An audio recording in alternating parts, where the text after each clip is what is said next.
Where is everyone going? Despite the recent housing market data, which shows low inventory and higher interest rates, people are still moving. Hi, I'm Angela Sandoval with eXp Realty. According to a recent report from Analytics, plenty of people are still moving, and this is what they're looking for in their move.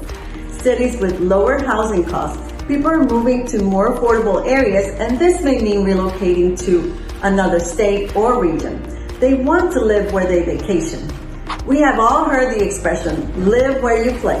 And that is what people are looking for. Whether you want to hike in the mountains or live near a beach or the countryside, people are moving to areas that were once thought of as vacation spots.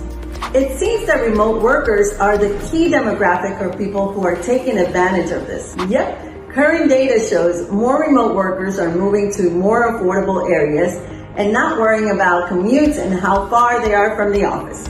Bottom line is, lots of people are still moving today despite current challenges. If you want help navigating your next move, reach out to us. We will help you find your ideal home and location. I'm Angela Sandoval with eXp Realty. As always, we would love the opportunity to serve you.